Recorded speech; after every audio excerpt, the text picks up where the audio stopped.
hata kama Jubilee imepoteza, tusianze kuwa na wasiwasi. Watu ya Jubilee tunawaambia tusikue na wasiwasi, kwa sababu unajua by elections zinaenda namna hiyo, watu wanakuja wengi.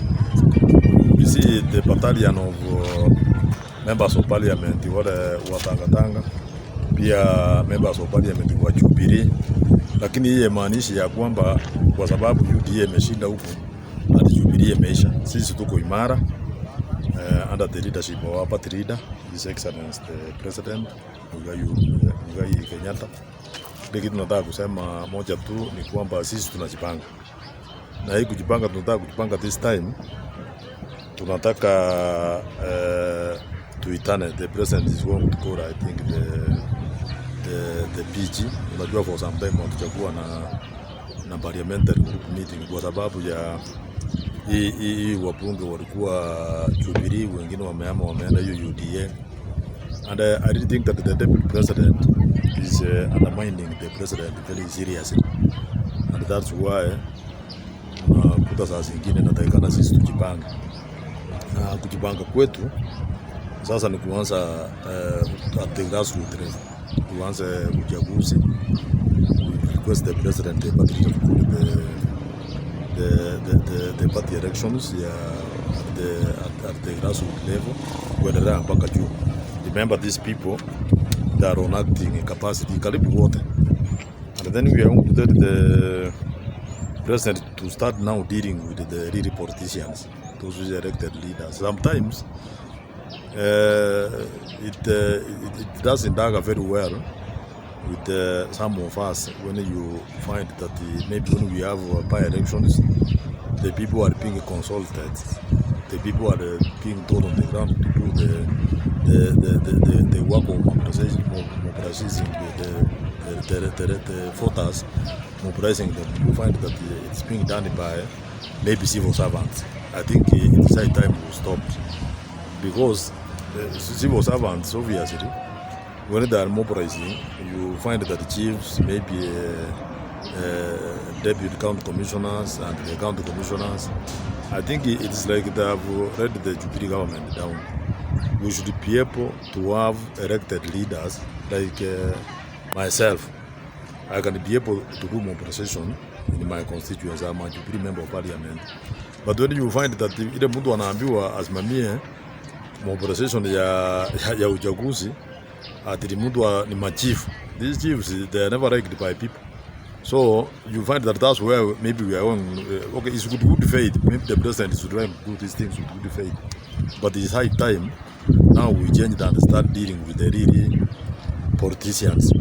Kwa sababu civil servants kama machief, kama DC, kama county commissioner, they have their work to do. But we must have now, for example, when you find maybe even ministers, they go to counties, they don't involve the members of parliament from the ruling party. You find, for example, you are called that the minister so and so was in Nakuru County. He has not consulted the governor. He has not consulted the area member of parliament. You know, those are some of the things. It's not bad for them. You know, it's not a must that they come and report to me. But you know, the national government and the member of parliament is one. So we must work in harmony. What I'm trying to say is that we lost in Kiambu, yes, but of course with a very small margin, yes, but it's worrying that Kiambu is in Central. Central, we expect that is the stronghold, is one of the stronghold regions of Jubilee. But when you find a new party like UDA, which is newly registered, winning in a place like Kiambu, of course it's a worrying situation, and you cannot say that they have not tried. They have actually. Me, I was thinking that the margin of a Jubilee candidate and the UDA could be a margin of around 10,000 votes, because I was really thinking that the Jubilee candidate would win. But now that he has not won, even if he was going to win with that small margin, it means there is something which is not adding up. And then you know again, this UDA people, they have come with this narrative of Hasras nation. You know, most Kenyans actually they are hustlers is okay, but the narrative, the one which you are saying that they will help them, is the one which is making people vote for them. And even if they will win it today, they are not going to solve their problems the way they are trying to say. But is new quarter too at the hustlers nation, and most people hawana kitu, so wanaambiwa ati tukishinda ati wakiingia kwa uongozi ati hao watu wote wanafikiri wataenda Nairobi waende kuunda serikali. That is where we are wrong. And the president is trying to say this, that even if we want to win an election, let's be truthful, that they are not going to help these people the way they are saying that that's assassination. It's just hiyo ni kudanganya watu. So Wakenya wakubali kama watadanganywa ama watafuata maneno ile serikali inataka waende kusaidia, ili mtu atajua aende kuwasaidia hapo serikali inakuja. Because for example, you look at the Jubilee agenda, actually which the members of parliament who are member UDA, they are part and parcel of it.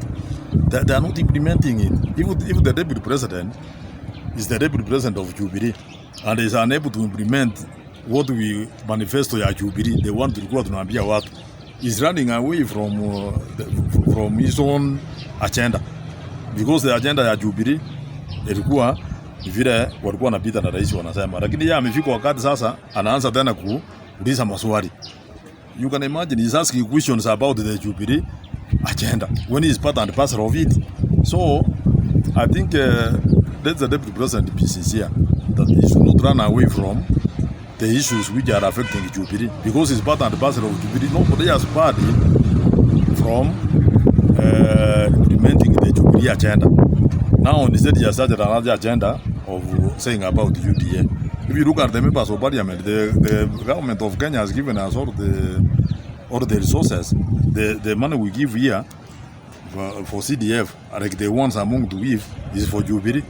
The works are built here is Jubilee funds. The DC's office, the ones I'm building there is this office. The Damax road you can see in my constituents is Jubilee. So Uhuru Kenyatta to me has done the best. If you look at the infrastructure in this country, when you are to Nairobi, you can see there is something which is being done there. If you go to any part of the country, next week I'm launching the Damax road in Muariki, and I would invite you people of the press to come and see. We need people who have the vision for this country. People who can be leading the country by saying the truth. We need, I would say, maybe if we can get people like C.S. Matiang'i. Matiang'i has a very good working relationship with the Kenyans. But people say that he comes from a minority tribe. But if he's given a chance, I'm telling you, he can do better than the lies we are hearing from these answers. There's nobody who is not an answer.